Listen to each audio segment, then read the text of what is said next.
Bom, a gente tem falado sobre esse período de quaresma, né, sobre cuidar do óbvio, né, e hoje especificamente o cuidado com as emoções, que hoje em dia tem sido meio que óbvio a gente falar sobre isso, né, o discurso sobre as emoções ele está em alta e a gente tem mais abertura para falar sobre as emoções do que em tempos passados. Mas aí eu penso, isso é um questionamento meu, se a gente tem de fato falado sobre as emoções e esse discurso tem se transformado em cuidado, em práticas de cuidado, ou se a gente tem falado sobre as emoções, mas numa maneira de patologizá-las, né? Mas a gente tem em alta essas coisas, essa ideia dos transtornos mentais, né? Então, o que de fato essa abertura que temos hoje tem se transformado em uma praxis, em uma prática de cuidado efetiva com essas emoções. E se a gente pensar historicamente, né, a nossa sociedade ela tem uma relação tanto que complexa com as emoções, né? Historicamente, principalmente depois ali com o nascimento da filosofia moderna, Descartes, a ideia de o homem racional, né? Penso, logo existo. Houve meio que um movimento que nos influencia até hoje, que é de inferiorizar essas emoções. Então, a razão como o ápice ali de uma humanidade, em primeiro lugar, e as emoções como inferiores, né? A emoção ela nos atrapalha. A gente, pelo menos eu escuto muito isso, né?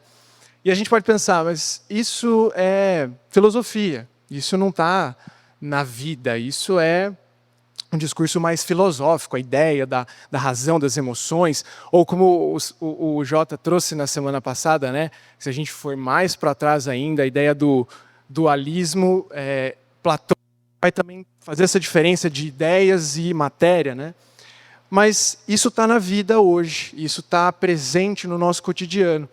Quando a gente, por exemplo, vê, isso tem muitas pesquisas que vão mostrar, que as mulheres, por exemplo, são impedidas de exercerem cargos de liderança porque são consideradas, historicamente, mais emocionais. E aí a justificativa é, a mulher é mais emocional, a mulher, então, não pode exercer liderança porque isso vai atrapalhar a sua tomada de decisões.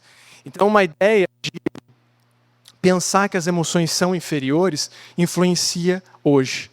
E não só nesse cenário, né, de misoginia, mas também num cenário de 2021. Eu não sei se o Google está fazendo isso hoje, mas antigamente o Google, no final do ano, ele colocava ali as perguntas, o que foi mais pesquisado, né, durante todo o percurso do ano. E em 2021, a pergunta mais feita no Google foi a de como se tornar uma pessoa fria. Isso vocês podem pesquisar.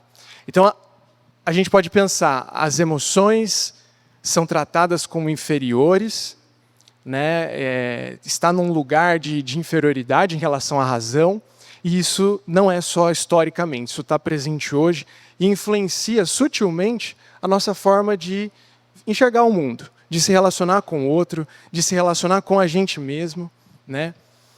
Então, a ideia é a gente pensar hoje em como, apesar da abertura para o discurso sobre as emoções, mas como a gente pode transformar esse discurso, mesmo com essa cultura que inferioriza as emoções, como que a gente pode transformar isso numa prática que cuide e que humanize a gente? Porque a ideia da espiritualidade bíblica é que a gente se torne gente, que a gente... tinha um professor que falava assim, que a humanidade não é o problema, é o caminho. A gente se tornar gente, a gente se tornar humano, é um caminho possível, o mais possível para a gente se tornar como Cristo. Então, como a gente pode enxergar na palavra de Deus e na espiritualidade uma forma de cuidado espiritualmente saudável para as nossas emoções? Tá? Então é isso que eu quero refletir com vocês, baseado no texto de Salmos 42. Eu vou pedir para a gente fazer algo diferente, para vocês fecharem os olhos. Esse salmo é uma oração, então eu vou ler ela para vocês e queria pedir para que vocês tentassem permitir que esse salmo, essa oração, de alguma forma atravessasse vocês enquanto eu leio. E depois a gente vai ter um tempo para olhar para alguns dos versículos. Como a corça anseia pelas correntes de água, assim a minha alma anseia por ti, ó Deus. Eu tenho sede de Deus, do Deus vivo. Quando eu poderei estar na presença dele? Dia e noite as lágrimas têm sido o meu alimento, enquanto zombam de mim o tempo todo, dizendo: onde está o seu Deus? Meu coração se enche de tristeza, pois me lembro de como eu andava com a multidão dos adoradores, à frente do cortejo que subia até a casa de Deus, cantando de alegria, dando graças, em meio aos sons de uma grande festa. Por que estás abatida, ó minha alma? Por que estás tão triste? Espera em Deus. Ainda voltarei a louvá-lo, meu Salvador e o meu Deus. Que Deus fale com a gente, que Deus fale com cada um de vocês à sua maneira, respeitando ali como Ele faz o solo sagrado da vida de cada um, né? E é isso, essa é a nossa oração. Esses são salmos, é um poema, na verdade, uma oração numa estrutura de poema, escrita pelos filhos de Corá, né? Era uma tribo, a família de levitas do templo, né? Que cuidavam da parte da música lá. E provavelmente é um salmo escrito em algum período, isso não há um acordo, uma unanimidade entre os teólogos, estudiosos, mas em algum período ali de afastamento forçado do templo. Poderia ser o exílio ou algum outro afastamento, né? E nele é possível a gente perceber alguns movimentos de cuidado com as emoções, que são pequenas pinçadas ali que, enquanto eu lia esse texto, eu chamava a atenção para como esse salmista tem uma perspectiva em relação às emoções e como ele lida com as suas emoções em relação ao eterno. E para a gente pensar também o que seriam emoções, porque também é um grande debate no meio científico do que são as emoções, né? Então tem alas que vão defender as emoções como respostas biológicas apenas, né? Outras que vão falar de construção e traduções sociais do que seria, do que a gente nomeia e chama emoções. Mas a ideia aqui é falar de emoções como algo que é interno, como algo que é da alma, algo que está dentro, que sim, perpassa questões biológicas, essas alterações, perpassa questões sociais, mas é algo que está dentro da gente. E o primeiro versículo é muito interessante, que o salmista vai utilizar de uma imagem. Ele vai falar, né, como a corça anseia pelas águas, pela corrente de águas. Assim a minha alma precisa do Senhor. Eu achei muito interessante o fato dele usar uma imagem que provavelmente ele observou, que provavelmente ele teve uma identificação com aquela imagem, né, de usá-la para traduzir um estado emocional. E é muito interessante porque é um movimento de cuidado com as emoções, com a emoção dele, com o estado emocional desse salmista, que utiliza essa imagem da natureza, da contemplação, para traduzir algo que ele estava sentindo, que talvez ele não conseguisse expressar de uma outra forma. E o quanto a gente pode fazer como esse salmista, de utilizar de imagens, e utilizar não só de imagens, mas de expressões artísticas, de música, de literatura, da cultura em geral, para traduzir, para a gente se identificar e conseguir expressar o que a gente sente. E às vezes essa ideia do sagrado e o profano, né? Então a gente põe de lado algumas coisas, porque não vêm da igreja, não são da igreja, e a gente perde a oportunidade de conseguir dar vazão e uma nomeação àquilo que a gente sente naquele momento. Então esse primeiro cuidado é muito importante, porque eu não sei quantos já tiveram essa experiência, mas eu já tive de ler um trecho assim, de um livro e aquele livro simplesmente me lê. Às vezes eu não estava conseguindo encontrar palavras para expressar o que eu estava sentindo e aquela leitura fez isso por mim. Ou uma canção, né? Eu até brincava, eu lembro, às vezes com a Bia, quando a gente falava de pegar livro no Sesc, né? Aí falava assim, que quando eu tinha que encontrar um livro, eu tinha que dar uma folheada para ver se algum livro, algum trecho, de alguma forma ia me ler. Aí eu escolhia ele para leitura. Mas é importante a gente pensar que a identificação com essas expressões artísticas, é por meio delas que a gente pode nomear e encontrar palavras para expressar o nosso estado emocional, os nossos afetos. Então a literatura, a arte no geral, ela tem um papel essencial no cuidado das nossas emoções, que a gente precisa explorar, né? Não só a arte, mas como a natureza, como a contemplação da vida acontecendo. Então é muito engraçado ele usar a vida acontecendo para nomear o que está acontecendo internamente nele.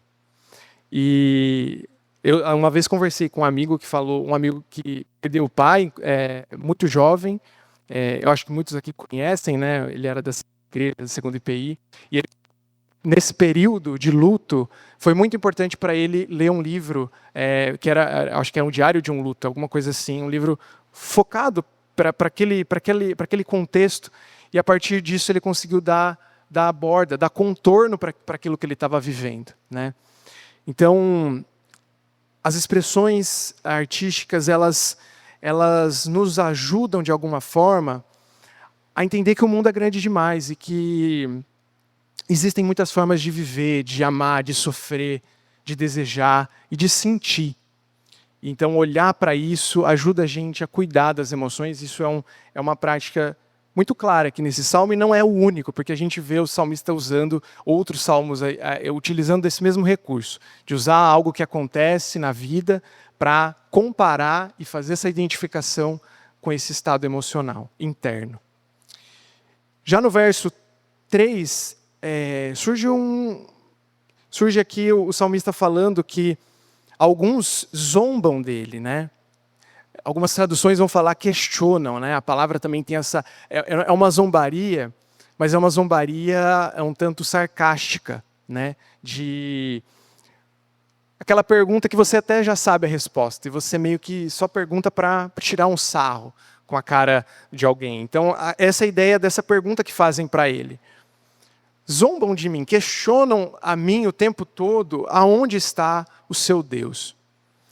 E essa pergunta é uma pergunta que parte de uma premissa de que aonde existem emoções que a gente nomeia desprazerosas, né? Aonde elas existem, Deus não existe, Deus não está ali. Então, se você está com medo, com raiva, ou triste, aonde está o seu Deus nisso aí? E o salmista, ele responde essa pergunta nessa própria oração, simplesmente falando a Deus da zombaria e do questionamento em relação ao seu momento. Ele parece saber que as emoções, sejam elas quais forem, elas podem coexistir no mesmo espaço onde Deus habita. E não há esse dualismo, se eu estou triste, Deus não está. E a gente ouve isso, infelizmente, a ideia da depressão como falta, como ausência de Deus, ou coisas do tipo. E são coisas que são violências, que desumanizam. E o salmista está buscando essa humanização quando ele está falando. Deus, estão falando isso para mim. Estão me questionando sobre isso. Ele está, de alguma forma, e isso é interessante, né, que o quanto a gente pode orar diante de Deus com a disposição do nosso coração naquele momento. O salmista parece não ter nenhum tipo de medo de falar com Deus do que está acontecendo com ele. E ele simplesmente coloca, considerando que Deus habita o mesmo espaço, que qualquer emoção. Que por mais que hajam momentos que não sintamos, que não pareça, que não aparente diante das pessoas e da realidade objetiva, Ele está ali. E o salmista nos ensina a ter um movimento de colocar diante de Deus e mudar essa perspectiva de que Deus habita E Deus está presente, não está ausente, mesmo quando existem emoções mais desprazerosas de sentir. Isso também é parte de uma influência que a gente tem que veio ali com a era industrial, a ideia de objetivar a felicidade restrita a todo custo. Então não cabe tristeza, não cabe medo, não cabe raiva, tudo a gente precisa calar, a gente precisa das pílulas de felicidade, dos remédios, e não é um discurso contra, né, a medicação suportiva, mas contra a ideia de um medicamento que vai calar emoções em nós, que são nossas, que são humanas e que nos tornam humanos, né? Então, esse é um segundo movimento que eu percebo aqui, de considerar que Deus está presente, né? Não há ausência de Deus quando há emoções, sejam elas quais forem. No verso 4, é interessante porque ele vai se lembrar de alguma coisa, de um momento, provavelmente no templo, de festas. E ele vai falar, eu me lembro quando eu andava com as multidões, que tempo bom, né? Eu cantava de alegria, eu dava graças em meio à grande festa. Essa é uma tendência nossa, muito comum, e eu falo porque eu sou assim, a nostalgia. A gente, em situações dolorosas, a nostalgia é sempre uma alternativa. E a nostalgia é algo aceitável, porque é algo humano também. Nós somos assim. Mas o problema é quando ela, de alguma forma, é uma rota de fuga, que vai fazer a gente reprimir o que a gente está vivendo, fugir daquela situação presente, não falar sobre, às vezes até inibir a nossa ação. Então, quando a gente pensa em nostalgia, é uma tentativa da gente resgatar, não o fato. Então, isso para a psicologia, né? A ideia de você... Aqui o autor, o salmista, está querendo voltar ali para os afetos que ele sentia naquele momento. E ele cita isso. Eram momentos de alegria, né? Momentos mais prazerosos. E ele quer voltar a esse afeto. Não necessariamente à situação. Então... E a gente é assim. Eu falo por mim, como eu falei, é aquela ideia que a gente fala assim, hoje na vida adulta, né? Ai, como era bom quando eu era adolescente, aí eu chegava em casa da escola e podia descansar, ou podia assistir alguma coisa legal. Aí, e a gente não fica satisfeito com isso, a gente volta mais ainda. Ai, como era bom quando eu era criança, e aí eu acordava de manhã para assistir a TV Globinho com um todinho, e depois a gente vai voltando. Ai, nossa, deveria ser uma delícia quando eu estava lá na barriga da minha mãe, e eu não tinha para pensar em nada, não pensava em boleto. Até que pode chegar, isso é interessante que o Freud ele vai utilizar dessa alegoria dos retornos, né? Até que a gente chega para um ponto de falar, nossa, era bom quando eu não tinha nascido, né? Aí era o melhor momento possível. Essa tendência nossa sempre voltar para um estado afetivo mais confortável para a gente, né? E a gente vê isso também até aqui na palavra, né? Eclesiastes vai falar, o Coelê vai dizer, né? Felizes são os que nem nasceram porque não viram a maldade que se faz aqui debaixo do sol. A tendência à nostalgia, a tendência a retornar a um estado mais confortável para nós. Mas o perigo disso, como eu falei, é a gente se inibir e deixar de viver o presente. Por quê? Porque as emoções, elas têm uma função de trazer notícia para a gente do que a gente está vivendo. Quando a gente sente raiva, a nossa raiva está trazendo uma informação para a gente sobre o que está acontecendo naquele momento.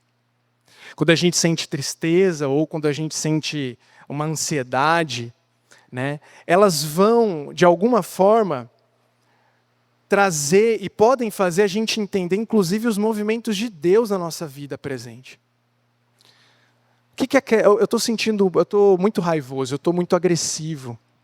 O que está acontecendo na minha vida que justifica ou que pelo menos impulsiona, que está gerando, causando essa minha agressividade e raiva. E aí poder olhar para isso, entender quais são os movimentos de Deus para mim agora, no presente. A partir do que eu estou sentindo, o que Deus está fazendo em mim, ou o que Deus quer fazer em mim. A gente permitir que as emoções nos tragam essa notícia. E a nostalgia ela vai fazer parte, mas que ela não seja essa rota de fuga para eu não me haver com o que está acontecendo comigo hoje. Porque isso é uma forma de eu reprimir essas emoções. E eu sempre brinco assim, com algumas pessoas que eu converso, uns jovens nas aulas, quando a gente fala sobre emoções, assim, que as emoções elas não se perdem. Não adianta a gente tentar ou a gente utilizar de diversas formas de reprimir essas emoções, elas ficam no corpo e elas vão retornar de alguma forma. Isso é inevitável.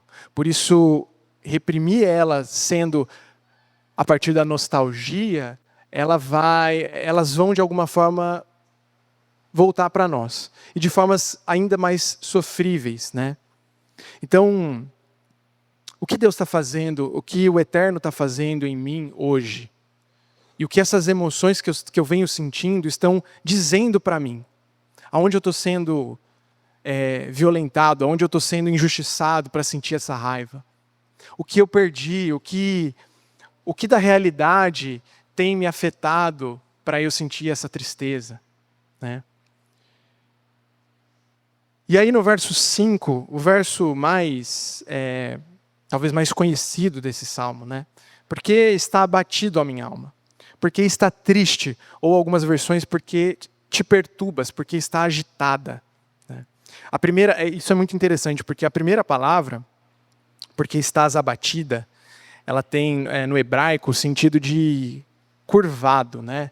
Porque você está curvada, porque você está prostrada, ó minha alma. Dá uma ideia de tristeza, de melancolia. Enquanto a segunda, ela já traz um sentido de agitação do mar. Porque estás agitada, porque estás perturbada. É como se fosse um tipo de ansiedade, né? Ou, se a gente trazer para os dias de hoje, para as nomeações de hoje. O salmista então se permite olhar para si, falar consigo mesmo, falar e fazer contato com a sua voz interna. Como se é interessante do salmo porque é um salmo que ele conversa com Deus e ao mesmo tempo com ele mesmo, né? E eu me pergunto se nós paramos em algum momento para termos essa conversa com a gente mesmo. Por que você está abatido, ó minha alma? Por que você está com inveja, ó minha alma? Por que você está ansiosa? Por que você está com raiva, ó minha alma? Será que a gente tem coragem de acolher isso? E de ter essa conversa sincera com nós mesmos diante do Eterno? Ou será que a gente pensa que Ele vai julgar? Ou será que a gente pensa que não cabe? Porque a gente precisa sustentar uma imagem de emoções totalmente equilibradas, como se vende hoje, né? Será que a gente pode fazer essas perguntas? E aqui tem um aceite, né, um acolhimento desse salmista para poder conversar consigo mesmo, na confiança de que Deus está acolhendo o que ele sente, né? O Gilberto Gil canta, né, de forma crítica, mas eu acho que dá para a gente traduzir, né? Se eu quiser falar com Deus, eu tenho que aceitar a dor. E óbvio que é uma crítica, né? Mas a gente pode também interpretar que se eu quiser falar com Deus honestamente, eu preciso aceitar o que há em mim. Eu preciso aceitar o que eu estou sentindo. Seja a inveja, seja a raiva, seja o medo, seja a tristeza, seja a angústia, seja qual for o estado emocional da minha alma. Se eu quiser realmente falar com Deus, eu preciso expor isso. Eu preciso crer que Ele pode escutar e que Ele dá conta de acolher e escutar. de que ele dá conta de suportar. E falar consigo também, não só nessa experiência mais introspectiva, de oração, de conversa, mas também na experiência de falar com o outro. Eu não sei quantos também já tiveram essa experiência de se ouvir falando com alguém, né? Na conversa com alguém, na conversa com um terapeuta, você se percebe, você se escuta. Também é um movimento de cuidado possível. Porque quando eu estou falando, mesmo quando eu estou falando sozinho, eu estou falando com alguém, né? Eu estou falando com algum outro, uma parte de mim. E é isso que me possibilita até ter esse diálogo, né? Mas eu também posso conversar com o outro e a partir do outro, do compartilhar, né? Não necessariamente a terapia, e a terapia é uma ferramenta fundamental, mas também a gente acabou perdendo com o tempo. Tem uma tendência a terapeutizar tudo e a gente perde a capacidade de compartilhar com pessoas de confiança e pessoas e amigos e amizades, compartilhar os nossos estados emocionais e se permitir encontrar comigo mesmo no contato e no encontro com o outro. Então a gente também pode ter esse cuidado. E no final do Salmo, o salmista vai voltar à sua esperança, né? Ele vai falar para a sua alma: espera em Deus, porque eu ainda voltarei a louvá-lo, né? O meu Salvador e o meu Deus. Depois de passar ali por estados emocionais, tristeza, abatimento, perturbação, zombaria, o sentimento provavelmente de estar sendo a autoestima afetada ali com a zombaria dos outros, dos inimigos, ele fala que ele pode esperar em Deus, ele pode confiar em Deus. Porque ele confia no eterno e ele tem tanta certeza de que ele ainda vai voltar a louvar. E aí hoje pensando a partir de Jesus, a partir da revelação do eterno encarnado em Jesus, eu lembrei de alguns trechos que Jesus fala do seu estado emocional. Em Mateus 26, 38, ele vai falar, né, ali quando ele está orando, e ele fala isso para os discípulos: a minha alma está profundamente triste até a morte. Em outra ocasião, em João 12, ele também vai falar, João 12, 27, agora está perturbada a minha alma. Não são as mesmas palavras hebraicas do Salmo, mas são equivalentes gregas do Salmo 42. Quando ele fala que estou profundamente triste até a morte, é uma palavra muito próxima do salmista quando ele fala estou abatido, a minha alma está abatida, né? Por que está abatida? E a perturbada, né? Agora está perturbada a minha alma, tem muito a ver, uma palavra muito próxima do hebraico que diz porque estás agitada dentro de mim. Tem a ideia, mais uma vez, a ideia de agitação do mar. Jesus pôde expressar suas emoções, acolher essas emoções diante do eterno e diante dos outros, dos seus próximos ali. A gente pode confiar em Deus, a gente pode colocar nossa esperança em Deus, porque eu posso me identificar com um Deus, um Cristo, que também sofreu e que acolhe e que acolheu as suas próprias emoções e que foi acolhido por Deus nas suas próprias emoções. Elas puderam existir em Jesus e elas podem existir em mim também. Quando a gente fala de cuidado, a imagem que mais me vem à mente é a imagem do cuidado de um cuidador com o seu bebê. Eu acho que representa a representação de cuidado. E como que se cuida, né, de um bebê? Se cuida olhando, vendo, traduzindo ao cuidador, seja, eu falo a função, né, materna, mas que pode vir de uma mãe, de um pai, de um avô, de uma avó, de traduzir o que o bebê está sentindo e está precisando para acolher e legitimar aquela necessidade. Acolher, legitimar, fazer que aquele bebê se sinta bem-vindo no mundo.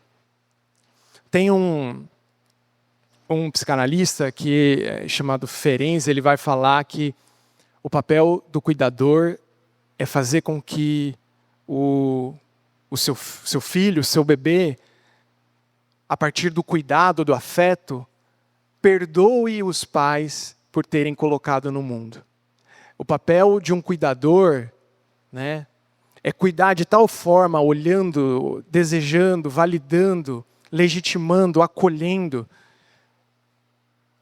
até que faça esse bebê perdoar e sentir bem-vindo na existência aqui no mundo.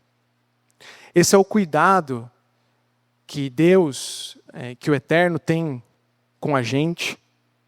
É o cuidado que o Eterno teve com Cristo, de acolher as emoções, de legitimar, e que elas podem se fazer bem-vindas, que elas podem existir. E é por isso que o salmista e eu e você, a gente pode hoje cuidar das nossas emoções, porque a gente tem alguém que cuida delas também, acolhendo e permitindo que elas existam. E para finalizar, tem uma frase do Henry Nouwen, um padre holandês, um nome muito importante para a espiritualidade. Ele vai falar assim: nada humano nos é estranho.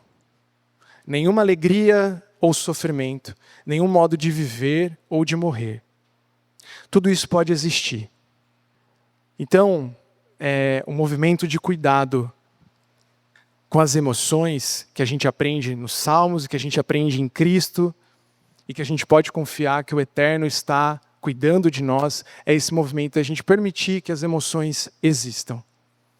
Para a gente acolher elas, para a gente estar com elas. Porque elas nos humanizam, elas nos tornam gente. A gente não é gente só porque raciocina, porque tem capacidades intelectuais. A gente é gente porque sente. E porque sente que a gente pode sentir com o outro. E porque sente que a gente pode ter empatia com o outro. E esse é um movimento que vem principalmente de Deus para nós, né? Então, que Deus conduza as nossas vidas para um caminho de cuidado com as emoções e um caminho de se humanizar, de se tornar gente. Porque esse é o caminho, esse não é o problema. As emoções não são atrapalhos, as emoções não são problema. Sentir, né, várias formas de sentir, de amar, de desejar e de sofrer, não é o problema. É o caminho para a gente se tornar gente como Jesus, que sentiu e que acolheu e que acolhe a gente hoje. Amém?